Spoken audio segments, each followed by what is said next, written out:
Hello, friends, and welcome to a very special episode of Nostalgia Talk.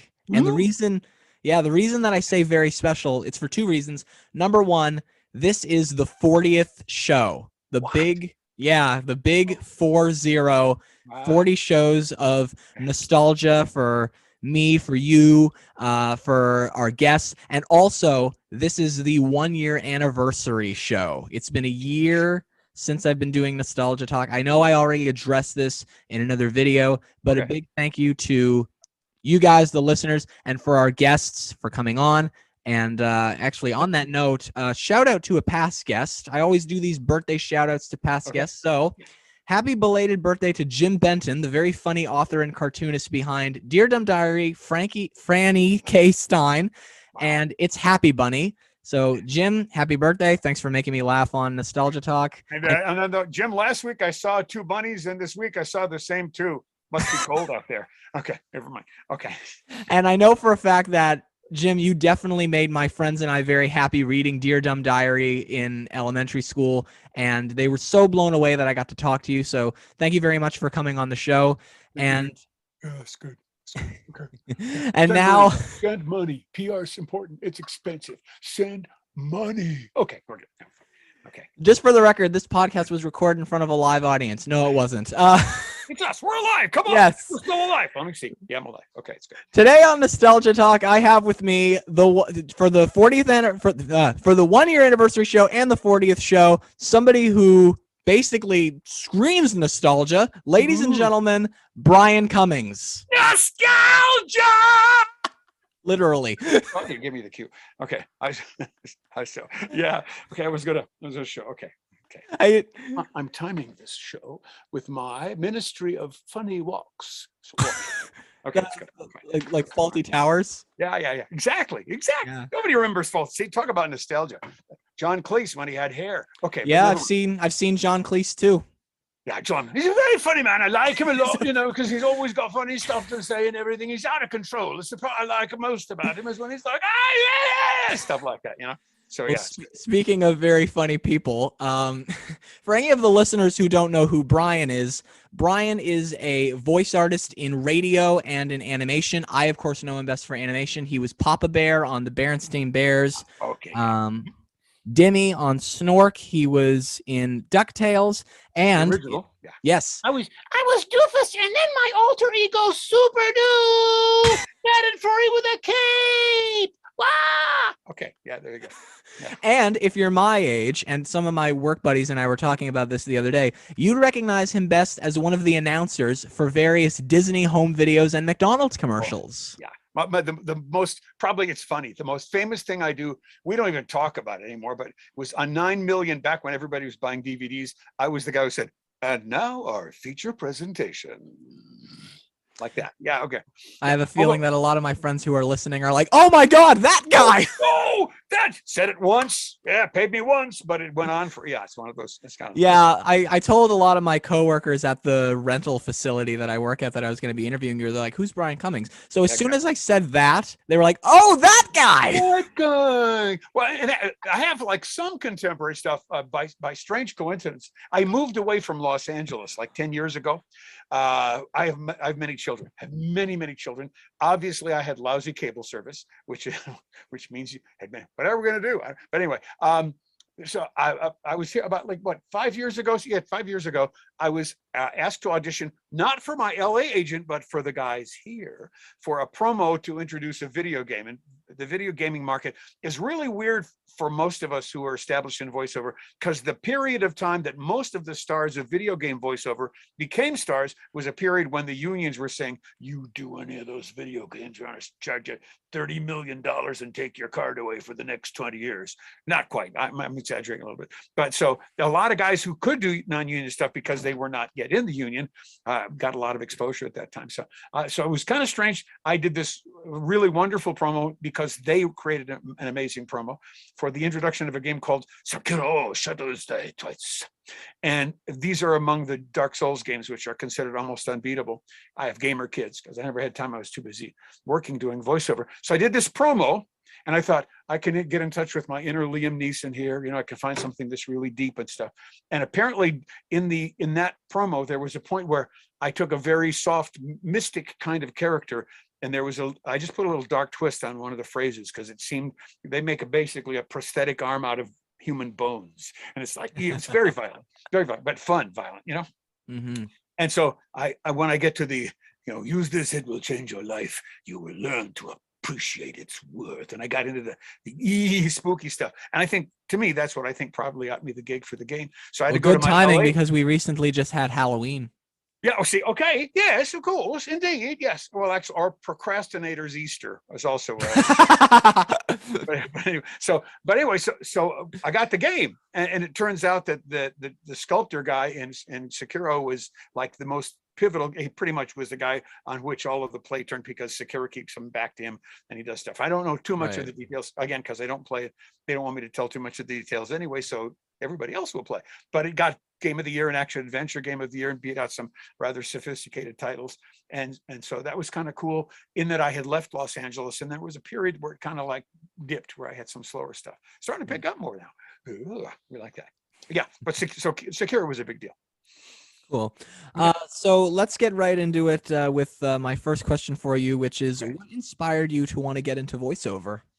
Okay. The answer is only during the, oh no, I'm sorry. Only during the, you know, you ever do that, one of those things where someone has, now that we all do the Zoom stuff, actually, we do come in, but there was a time when someone would write out the questions, and they'd maybe ask you the wrong question for the answer that you were going to read. So, okay. So what was that question again? I'm getting old and forgetful. What inspired you to want to get into voiceover? Okay. What inspired me, this goes way, way back before, I think I have shoes older than you are. This goes way, way back. When I was a kid, we were very poor. And I didn't have a TV. I had to go to my neighbor's house to watch TV. And I was a huge fan, it shows my age, of the Hanna-Barbera days of cartoons. The characters of the time would be Huckleberry Hound. And one of my favorites, Bear. Yeah. Oh, yeah. And Dawes Butler was the voice of all of those characters. So what inspired me as a kid was, like most, you know, Robin Williams once said that if they asked him what he majored in school, it would be acting out. And so most of us who were shy, geeky guys started doing character voices, partly because we liked cartoons, but also because we were kind of living in our own little world. And we discovered that when we were shy and maybe a little bit intimidated by other people, that if we made them laugh, they liked us. And we don't have to feel insecure if we made them laugh. It was like, well, you're the class clown anyway, so you're supposed to be kind of dumb. And so we discovered through comedy, and so we would do these voices at home at first, like probably in the mirror. I did mine into the bathroom mirror a bunch of times, and did my versions of those characters. So that's what made me start it. Then I lived in a very small town in a place called South Dakota, which is, I think it's next to Tatooine, off to the left. It's like the first exit before you hit the most. And just close to North Dakota. Oh yeah, except with more soul, because we were South Dakota, baby. You know. Anyway, so I got in high school. I started doing some drama stuff, and the local radio station was looking for a part-time college kid for weekends. And my dad said, "Go." I said, "Yeah, but I'm still in high school." I said, "Go." So I went, and they probably figured, I'm pretty sure they figured, okay, if we use this kid, he's still got a year of high school, so we don't have to hire a part-time kid for maybe 5 or 6 years instead of every 4. So I got the gig. And so suddenly I had to write and record commercials. I had to do funny stuff on the air. I had to play. So there were a lot of disciplines in there that allowed me to kind of engage in my fantasies on the air. And so it grew from there. And then I just moved from station to station. And at one point, I think I was in Nashville, at oddly enough, a rock and roll station in Nashville. And one of the guys was doing freelancing on commercial stuff, and told me about the people. I went over and talked to them and started doing freelance stuff outside the station. And then I was hooked. And then lo and behold, by absolute accident, Dawes Butler had an ad or an article in a TV magazine about his voiceover class that he was going to start. And I moved to Los Angeles to study with him. And then I couldn't find him, but I worked at a radio syndication company, and one day he came in to do a show, and I stumbled up to him and went against like the Robin Williams thing, and gave him a tape, and he listened to my stuff, and he said, he said, it has some good things in it. Now, later we figured out, okay, and I had a famous guy named Yule Gibbons that I interviewed once for that radio station format, who was like a guy who would cook high bush cranberries and was like this nature guy who'd like, so he said, I look at a pile of humus. He used a nice word. He said, I look at a pile of humus and I don't see poop. I see a flower. And I thought, okay, bud, I dare you to stop and smell the roses over there. But in any event, as I was there, and gave this thing to Dawes Butler, when he said it had good things, and I thought that same thing. So there's a bowl of that stuff, and inside it there was like 2 pieces of prime rib. But he nonetheless, he took me as a student, and I was a student of the guy that I idolized as a kid, and I was one of his first students. And then later, I bragged to people, because when I was first married, I was broke as can be. And so I went to Dawes and I said, I can't come to class anymore. He had he absorbed like 3 or 4 other pieces. I don't have any, I can't afford to pay. And he said, you're on scholarship. So for like a couple of years, he didn't even charge me for the lessons that he gave me.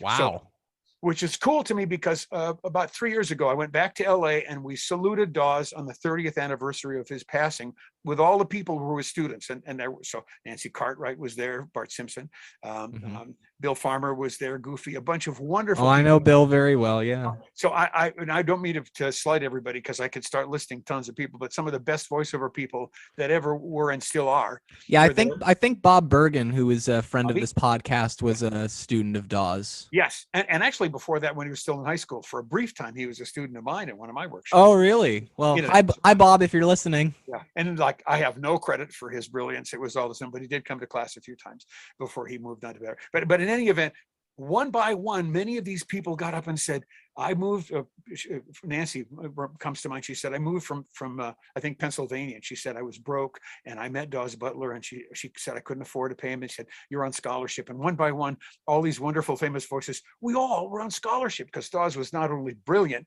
but he was also a very kind man. So it was really cool that many of us got a lot of, I still learned stuff that Dawes told me like way, way, way back when, from session to session, stuff kind of synapses will Frank. Oh yeah, Dawes said that. So yeah. Nice. I could give you all sorts of tips about voiceover that I learned from you if you like, or we could just keep on rambling around like this. Yes. Okay. Sorry, my mic stand sometimes shakes when I bump it. Okay. Earthquake. No, I'm kidding. All right.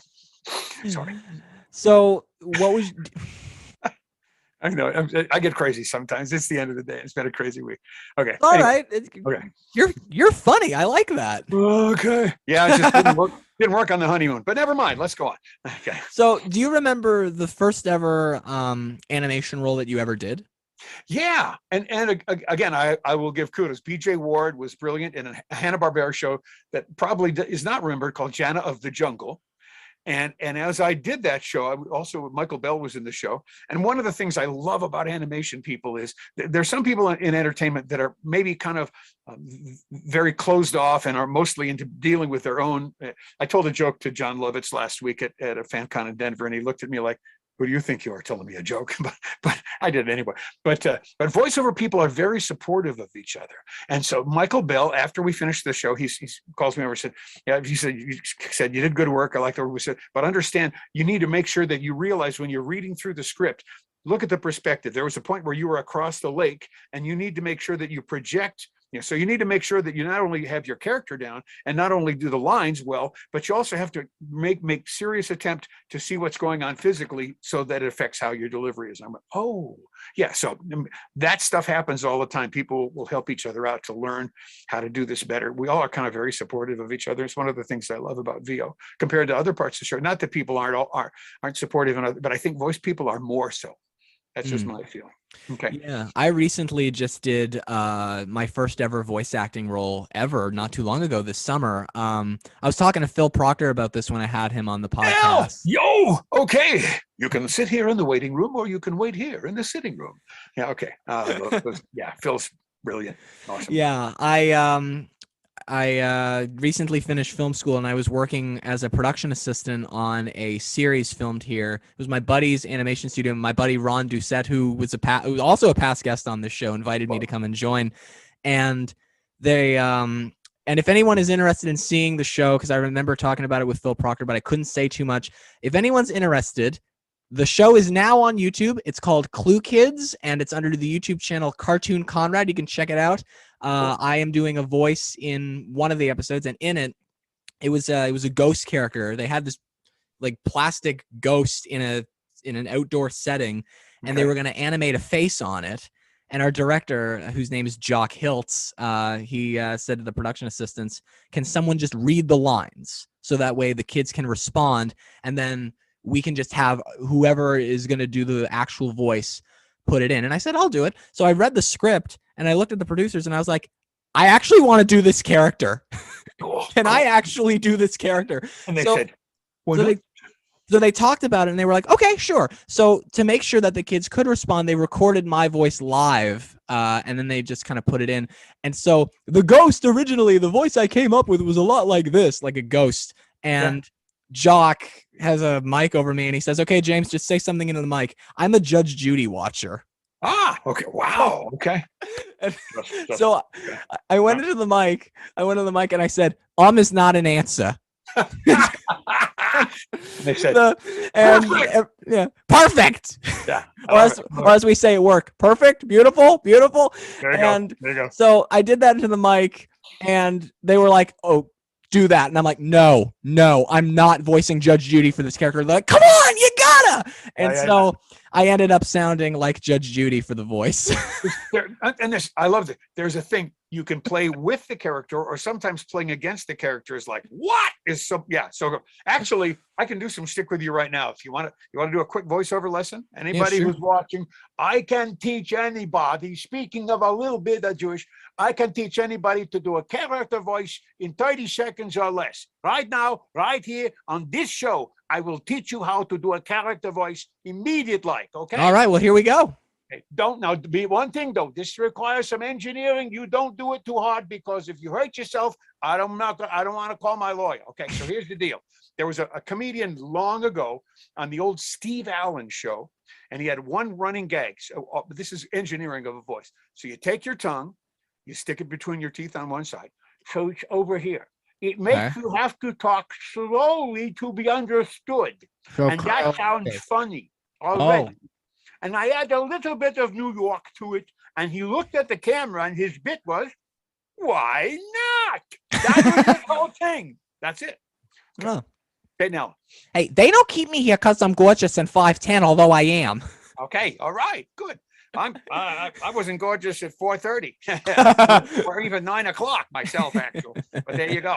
Yeah. So when it comes to voiceover, do you prefer radio or animation? Absolutely.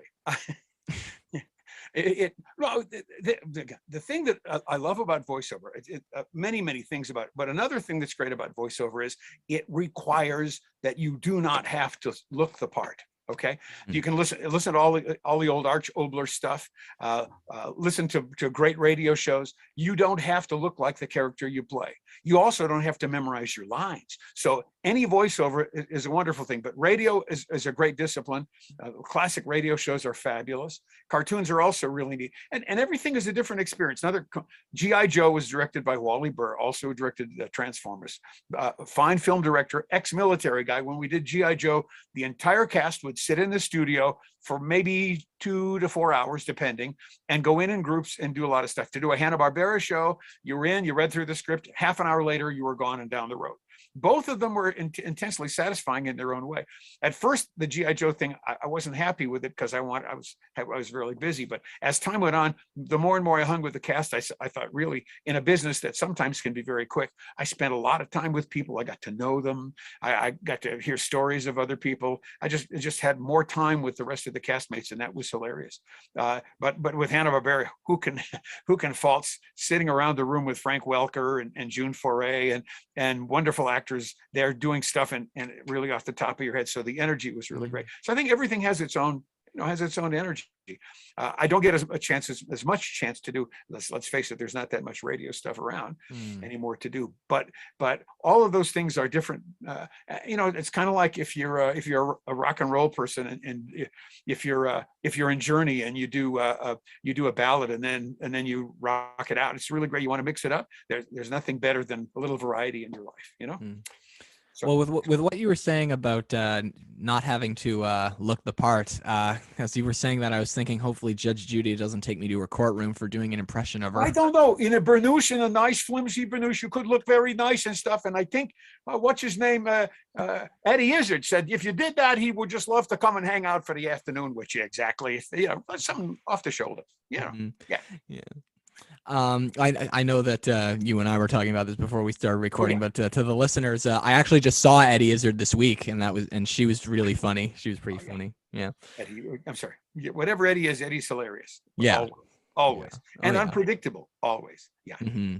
Cool. So let's talk a little bit about some of the roles that you've done in animation that some of our listeners and myself might know you best for. Let's start with Snork, where you voice Dimmy. Okay, yeah. I do several characters that are in that range. Dimmy's was again. There's a lot of the Dawes influence. Dimmy was like a very overly excitable, aggressive, kind of a enthusiastic guy, playing a second banana to All Star, which was Michael Bell, to the other guys in the show. And also there was another character that was kind of in a similar voice range, but was kind of a suck up of it. So Dimmy was kind of this over enthusiastic little guy with an ice cream cone. How we did that underwater, I'll never know.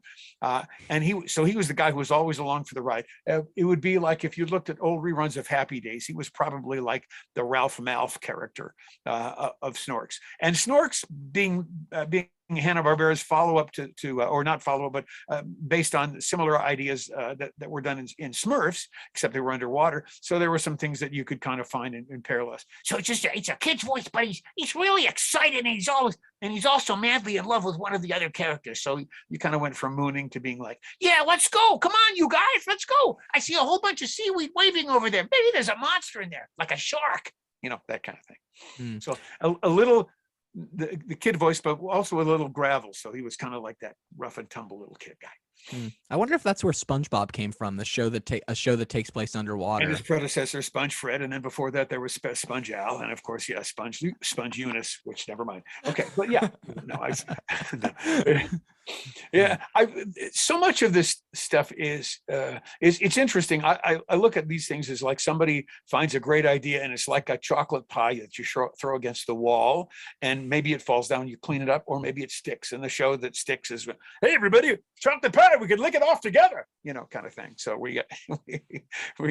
but there were other characters. So like very, very similar to him, maybe with a little nicer edge, Bumblelion and Wuzzles, which is a show that only lasted a year, but was an absolute brilliant show. And I'm not sure if your audience is familiar with Wuzzles, which was authored by some of the best writers Disney had, but only made it for one season. But all the characters were of the product of weird inbreeding. So my hero character was Bumblelion, who was half bumblebee and half lion, and my villain was Flizzard, half flea and half lizard. And Alan Oppenheimer was the villain Croc, who was the only one that was kind of like a pure evil red kind of a guy. But we had a great cast. So Stan Freberg narrated, and Joanne Worley from Laugh-In was one of the characters. Oh, nice. We had amazing. If you can find Wuzzles, you probably can find Wuzzles on YouTube.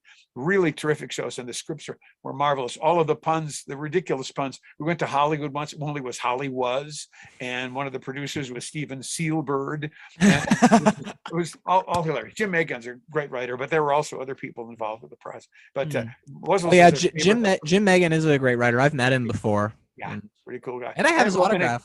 Yeah. Oh wow. And I should even connected to an IOU would be even better. But yeah, and Mark Evanier, another one of the writers who wrote on some of those Disney projects back then, now writes and directs Garfield, among other things. Just marvelous people all the way around. So, and that character Bumblelion was also kind of like, all right, you guys, let's go out here. It's fun. There is a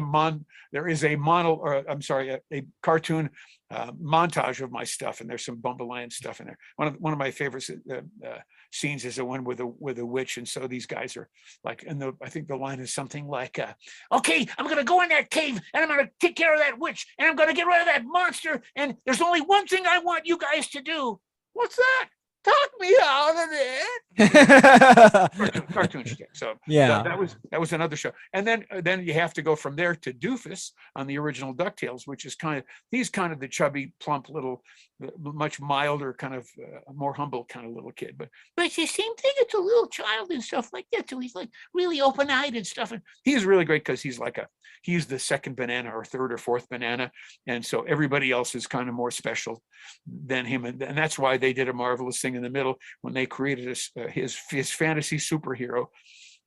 Doofus goes out and puts a cape on and becomes Super Dukes. Yeah, the new show is marvelous, but it's totally different. The one thing I got to give props to the original DuckTales it was an attempt to take one of the great comic book writers who did all of the Scrooge McDuck comic books, and to take him and use something that fell into his area, which was kind of a different feel for Disney. So now that they've redone DuckTales, it's kind of gone into its own area, which is different. But Carl Bark, is famous for that opening sequence that they stole from his comic book that was the first Indiana Jones flick, and they literally took the Scrooge McDuck thing and made it as part of the beginning of the movie.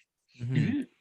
It's funny. It's funny talking about the new DuckTales and the old DuckTales because I have a DuckTales collection here at home, and my friend came over with her kids, and her son sees my. I was actually just at dinner with them before coming here, and her son sees a DuckTales DVD and is like, "You watch DuckTales?" And I actually forgot that there's a new DuckTales. I was like, oh no, this DuckTales is from before you were born. It's a different one. Yeah, long ago. Yep. Yeah. And back in the day.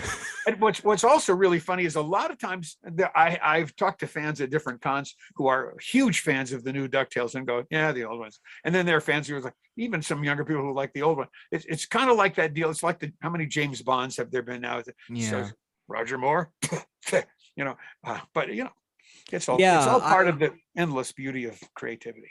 Yeah, I had a talk with someone the other day. I'm a big music fan. My favorite band is Simple Plan. Do you know who they are?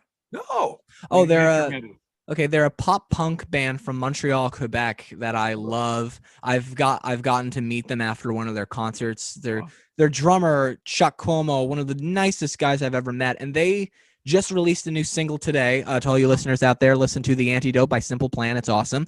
Mm-hmm. And I know a lot of people who really like Simple Plan, but they prefer like the older stuff as opposed to the more recent stuff, like songs like Jet Lag and Boom and Can't Keep My Hands Off You. Stuff like that. Okay. And I also ventured into that area. I just published actually.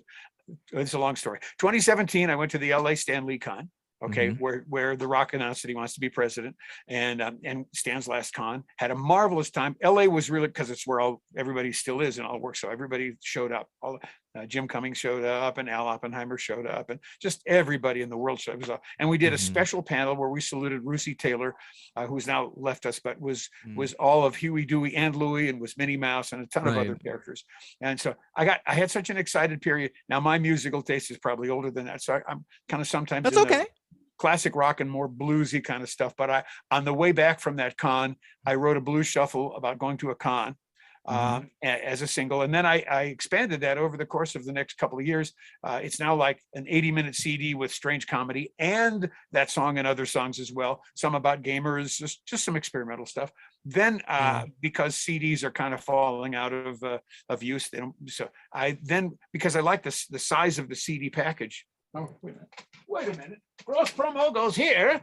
There it is. Okay. Fan Cons and Flying Fingers is the CD, which is partly a salute to Aliens, which is why the alien hand, but also mostly a salute to the guitar players who played with me, because I can play a lot of other stuff, but not guitars. Nice. But so then I put everything we've ever done on a thumb drive that I package with the CD that I take to cons. It's like 9 hours of crazy rock and roll and stuff. But you can go on YouTube, and the Fan Con Come On. There's a video actually posted on YouTube.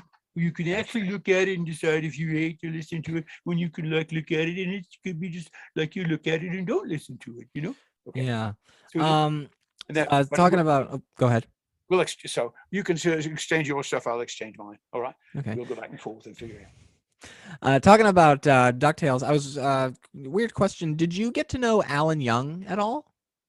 Well, I was at the session, so Okay. hang around afterwards. No, but that was at a period of time where my career was so absolutely crazy that I do more than cartoon stuff, and so this is like a thing that was from my misgivings as a child. My dad was very ill, but he was always very positive and very creative. When I was a kid, he said, "Son," he called me that. I don't know why. He said, "Son," he said, "if you believe in yourself, you can do anything." And being a kid, I thought, cool. But I didn't realize there's a slight difference between anything and everything. And since I started in radio but wanted to do cartoon voices, I just kind of started figuring everything was a road to get. And I had a fantasy for a while. I thought, I'm going to be a comedian, be an on-camera guy, and I'm going to get a series and stuff and be like do jokes. That never happened. So all of the voiceover stuff. But I ended up, I was an announcer on a game show on one of the editions of Let's Make a Deal or Let's Make a Right. Deal. Yeah, I read that while I was researching for this. I had an interview show on Continental Airlines. Sadly, the shows, my wife cleaned the garage when I was out of town at a G.I. Joe convention. She said, "Oh, that old crap." So the Gene Roddenberry show, since he's no longer with us, was great. The George Carlin show. I had a jazz love singer. George Carlin. Well, I had George Carlin and a jazz singer, one who was the only singer on the same label. The jazz singer told jokes and Carlin talked seriously about his heart attack. And then we played cuts. So that it was funny with serious in between and serious with funny in between. And I also had Stan Lee, that famous thing about the World War II comics that really they started where the soldiers from the Teutonic soldiers from Germany would all scream as they died at the hands of the heroes that would scream, "Arug!" all the way across 2 pages. And if the guys from the Japanese guys, when they were in the battle, they would scream, "Ai!" also across 2 pages. It was great. Just Stan Lee being hilariously, wonderfully Stan. So those shows are gone. I wanted to save them and I play them, but I probably wasn't as good an interview as I thought I was then. But still, it was really kind of cool. So I did a variety of stuff. I just whatever people said, "Can you do this?" I did it. Even the game show thing. I was on my way to the LA Olympics, and some guy on the couch at LA Studio said, "I know somebody who's looking for you." And I said, "Really?" "Yeah, call him up." And so I literally stopped my family. We turned away from the Olympics, went and parked at Haydos Hall, and I went in and I read for Monty and his partner and stuff. And they said, "You're hired. We start tonight." And there you go. So I have a weird career. So I'm not really much. I don't feel like a master of anything, but a guy who just did whatever came along. I totally cannot picture George Carlin being serious because while I was in here just before you logged in, I was watching an old George Carlin routine full of cursing. Yeah. Oh yeah. The 7 words you can't say on TV. You can't say. And I'll never. And then he says them. I know it's like. Yeah. I'm not. And if anyone's wondering, no, I'm not repeating them. Okay. Yes. Yeah. Unless you. One of my kids taught his younger brother when he was a little infant to say an F-related word, but when he got in trouble with his mom, he said, "I didn't teach him to say that word. I taught him to say," and then he said the word backwards. "I taught him to say that backwards." And it's like, yeah, but it comes out the same. He said, "Well, I didn't teach him." Okay, kids. Damn. At least that word is safe on television. Now. So. Let's talk a little bit about the Berenstain Bears. And just for any of the listeners who are either friends of mine or who are my age, I'm not referring to the Berenstain Bears series that we grew up with from when we were kids. Back in the 1980s, there was another Berenstain Bears series. It was a Saturday morning cartoon series. And in that series, Brian was Papa Bear. He wasn't Papa Bear in the one that we grew up with. Right. That's true. Yeah. Although I do remember in grade primary, back in 2004, back in the day, one of the guys I work with does that. Yeah, I do remember my grade primary teacher at the time was teaching us about what might be known as stranger danger, and actually used the Berenstain Bears learning about strangers, which if any of you listeners want to see that, just click the corner of the video. Use that, and we watch it. And I remember her saying to us the big 3 no-nos of strangers: never talk to a stranger, never take presents from a stranger, and never go anywhere with a stranger. And then I remember she put on the VCR tape of, this was 2004. I remember she put I have a VHS collection. So I'm the retro one here. I mean, for a show called Nostalgia Talk, what a shock. So she put in the tape, And I remember Papa Bear even saying exactly what my teacher said, just the way that she said it. Never talk to a stranger, never take presents from a stranger, never go anywhere for a stranger. So if my grade primary teacher is watching this, can I just say thank you for helping us learn about strangers? And can I tell her that I'm really mad at her because now I can't go any place with her and I can't talk to myself anymore? It's terrible. It's all your fault. Okay, no, I'm kidding. So yeah, the Berenstain Bears, it was the older Berenstain Bears at least, and the recent one was a little like this too, but they weren't afraid to touch up on serious topics. The newer one didn't as much, but the older one I think did a little bit. And okay, this goes back. Stan and Jan were school teachers, Oh, so really? they had very serious concerns about kids. They wanted to make these shows things that were entertaining, but also they all expected these things to be lessons for kids. And we had and their son, I think, is the guy who's been continuing on since Stan and Jan are no longer with us, is continuing on with the show with the newer cast and doing new stuff. So everybody always has a slight different POV of where they're going to go. We had an experience with, and also people keep saying it's not Bernstein, it's Berenstain, I swear. And basically, Jan was at Buzzy's recording for one of the sessions. They would come out from time to time, not always, but from time to time. And she was talking about how they went to school with Dr. Seuss. They were college mates of Dr. Seuss. Oh, nice. Yeah. One of my past guests on the show, his dad was Dr. Seuss's publisher. Oh, well, and so Ted, not only did they go to school with Ted, I never get it right, Geisel, whatever, but in any Ted event, Geisel, yep. Seuss, okay, he took their books to his publisher and got them the publishing deal in the first place. And the early Berenstain Bears books were edited by Dr. Seuss as well. So it was really. And the funny part about it is that she joked about that they were better than Dr. Seuss. And her position was, if Ted wants to make a rhyme or a song and he doesn't have a rhyming word, he's Dr. Seuss, he just makes one up. She said, we have to actually rhyme. And then she smiled and said, that makes us better than him. So a great sense of humor and an amazing legacy for those people. And it's lovely that it's going on. I think the thing for being a voice actor is every once in a while on Gummy Bears, the Sir Tuxford character was played by a wonderful character actor named Roger C. Carmel, whose face was around a long time ago, most remembered for a Star Trek character that he played in 2 different episodes, who was a con artist. And his most famous one is that he introduced this little fuzzy creature called a Tribble on Star Trek, and everybody wanted to have a pet, so he would sell these pets. What he didn't tell them was that they were kind of comedically like rabbits, so they multiplied like crazy. So there are places where suddenly the starship you open a door and like piles of these things fall out. So Roger C. had been cast to play Sir Tuxford, a Knight of Dunwyn, and Roger C. sadly passed away. And so went to a session, and I was playing I was not a big character. I was playing a parrot, and all he did is squawk around and not walk, squawk. And so as I was doing the parrot, they came in and said, Brian, can you match this? And I listened to Roger Cenas, and I knew it was his voice, and I'd seen him around, and I said, sure. And I read it, and they loved it. So I took over the part, kind of sadly that somebody left, but did a care. And there's that thing that you think, okay, Roger C. took over this part, and suddenly he passed on, and now am I the next guy that I'm taking this part over, and am I now doomed? But fortunately I wasn't. Only my career died. No, I'm kidding. But anyway, okay. Now, was Ruth Buzzy funny doing Berenstain Bears? Because she is a very funny human being. And a very kind lady. Ruth was that cast was magical in a lot of ways. Ruth was wonderful. Frank Welker was wonderful. Nice. Everybody was really great, and it was a very fluid group of people who did a lot of different voices. So I did Big Paw Bear and the scientist actual factual, and one other character who I forget. But I did like 4 or 5 characters on the show, and everybody did all sorts of different characters. But Ruth was delightful. She was just a wonderful person, as nice as she was hilarious. And the same thing when we did Wuzzles, everybody was like terrific, because we had a couple of ex-laughing people. Joanne Worley was hilarious. Henry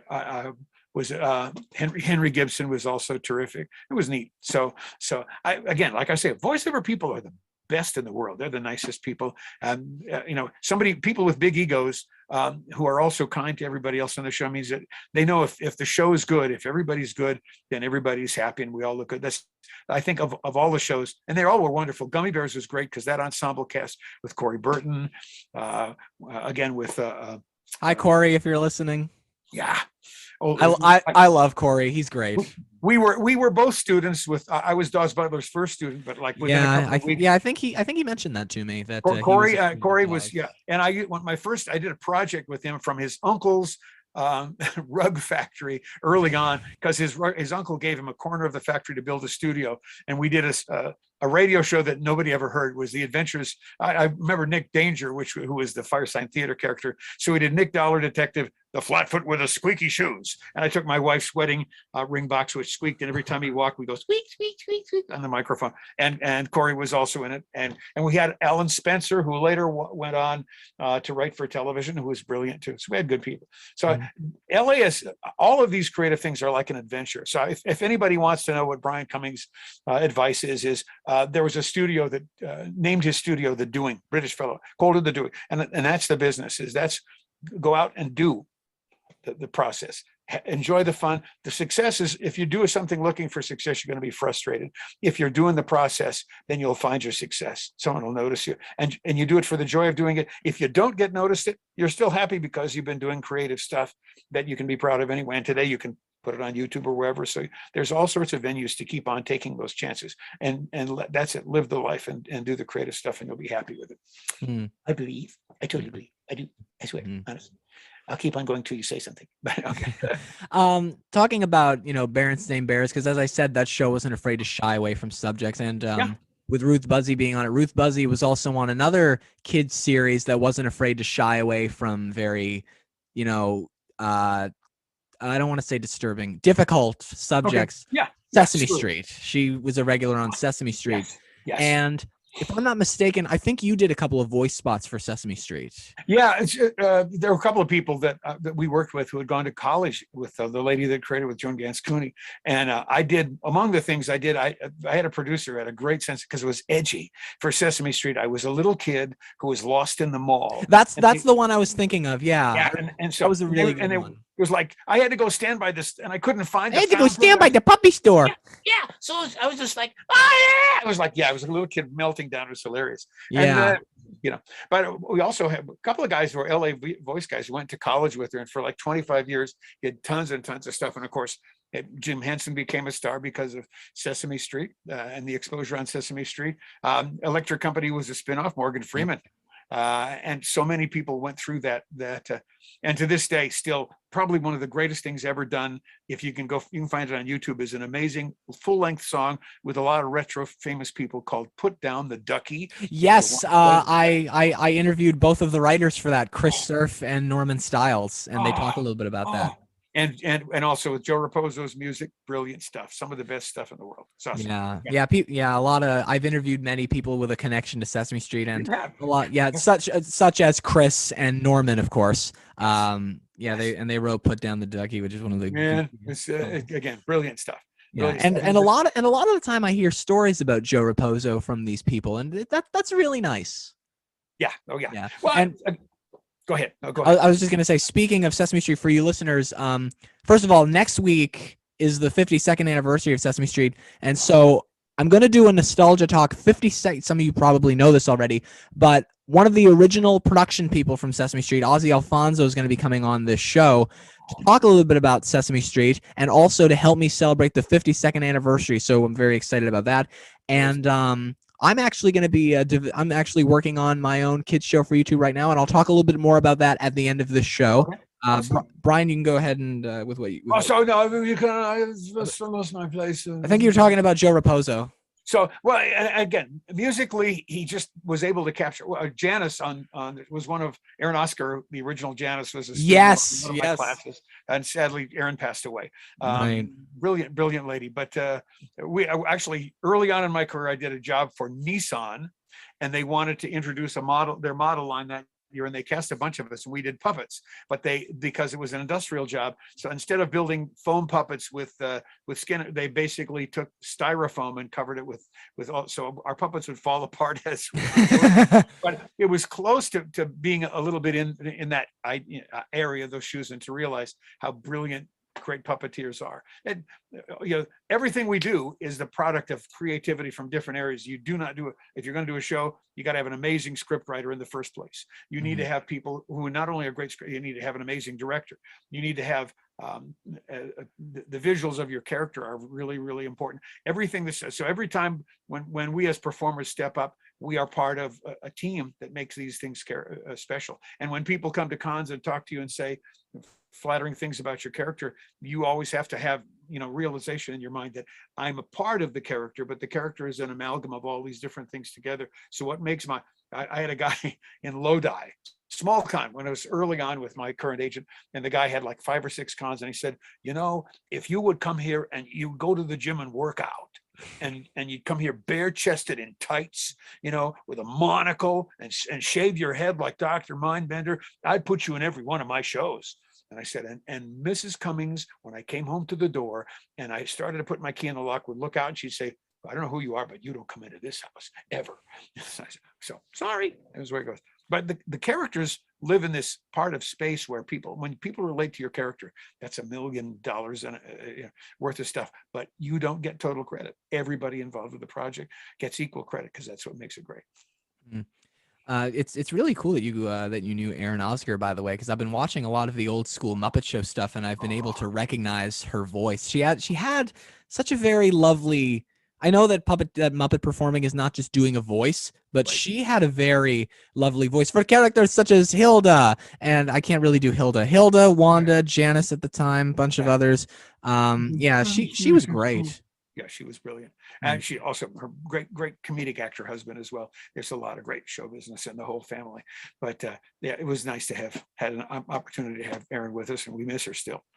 So same with Jim. I mean, let's face it, Henson, Jim, Jerry Nelson, Richard Hunt, Carol Spinney, all those guys. All those guys, and the people who are continue on are doing a marvelous job at keeping alive. There's always, and it's just the way, again, there are subtleties that happen in the original character. Even when I've done some things where I've done some John Goodman stuff, and the deal with John Goodman, he's a working live actor, and the only place I would do John Goodman if it's stuff that my producer said he didn't want to do or was too busy to do, then I would do it. But otherwise, but I know that when I do John, and I do a pretty decent.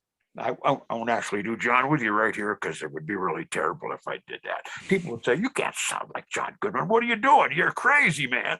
And so, but the point is that I love so much about what the guy does with the character that it's really flattering to be able to just do little things here and there that are based on that. Monsters Inc. was and then that all started with me because we were doing storyboards for Emperor's New Groove, the movie. And John was busy doing other stuff. So storyboards are great because it's great to get involved in the creative process. You see them rethinking the scenes and stuff as you do the dialogue, and you get to come back a lot.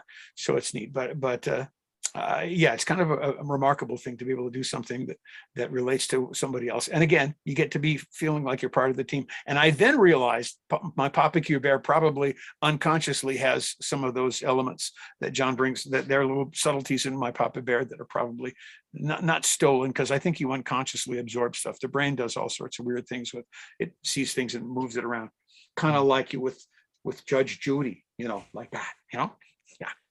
Do I look like I have stupid written across my forehead? No, but we could work on it.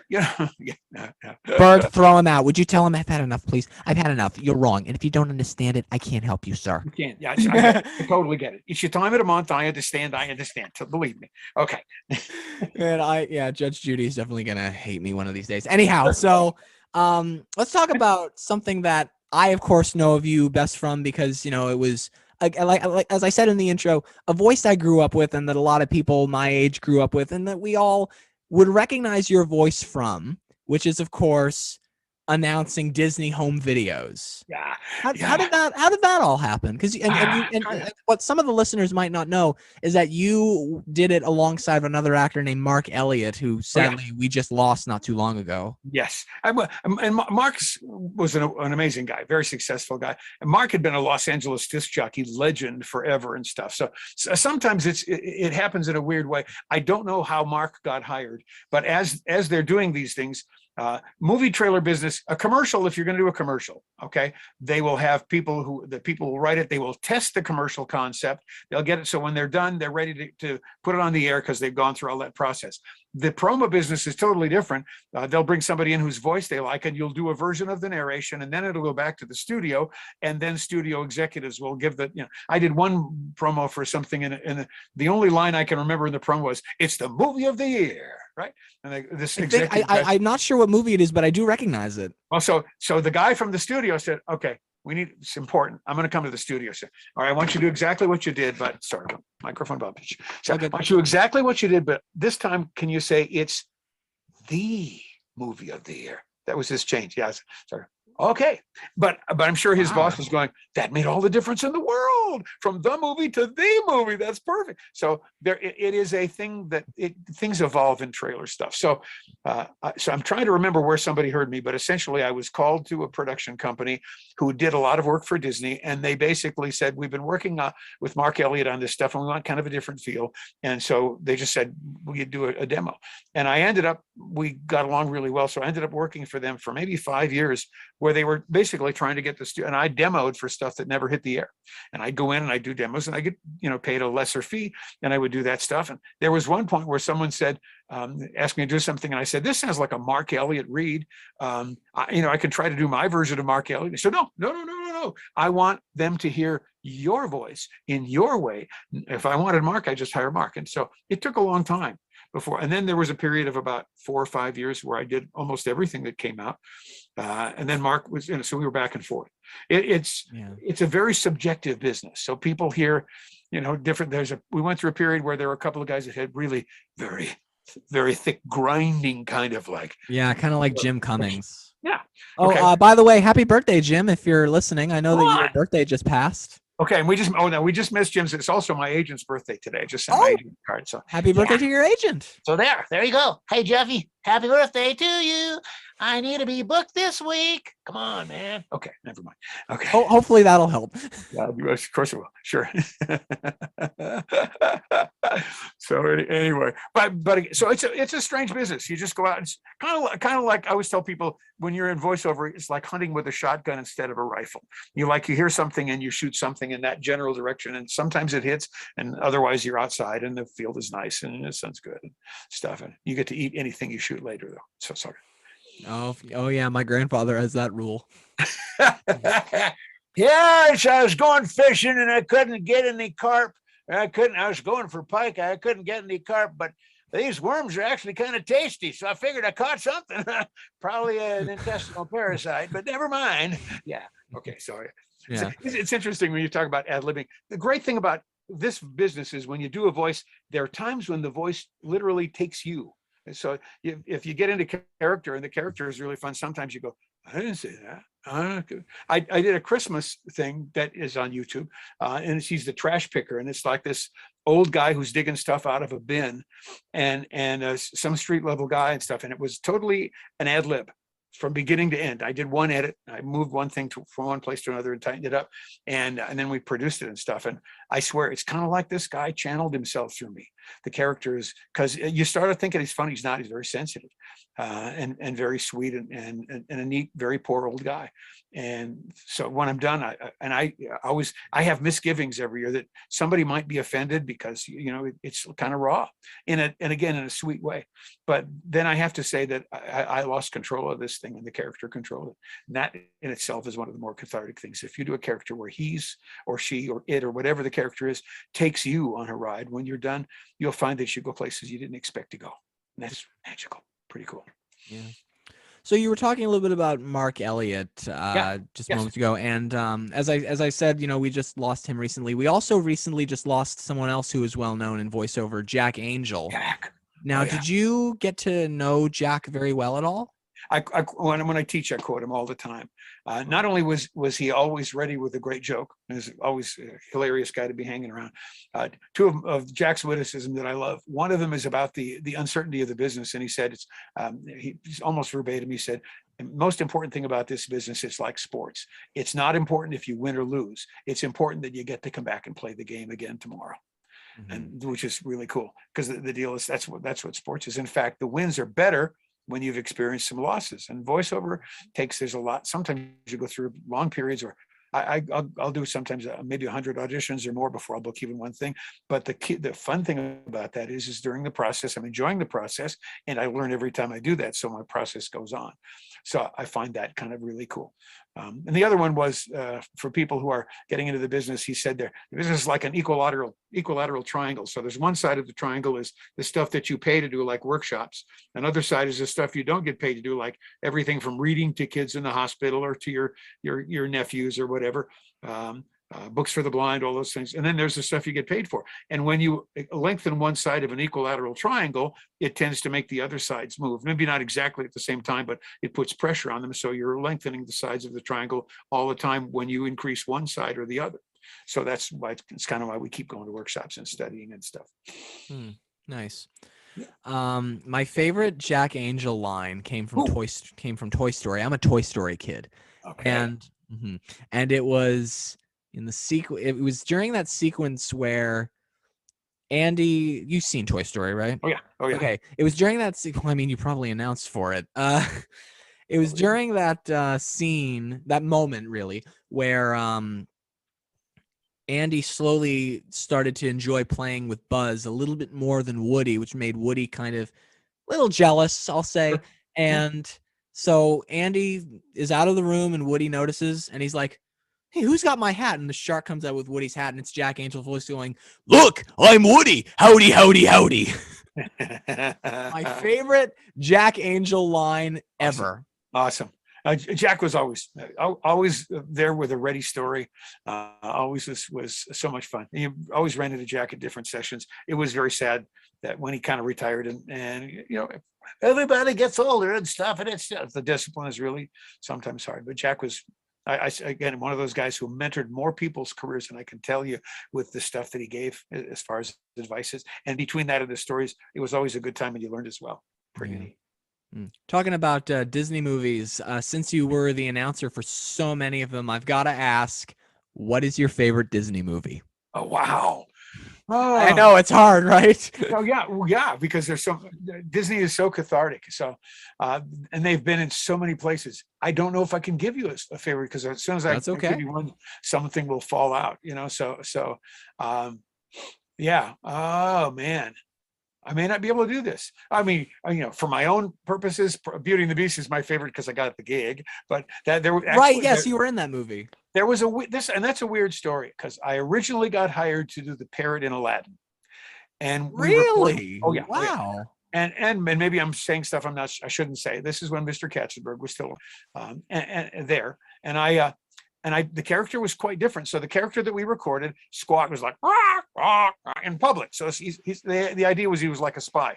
Then Alone with Jafar, it was kind of like a John Hurt, kind of a reamy voice of a slimy character to Jafar. He was doing this. Oh yes, well, so the idea was that he was a spy.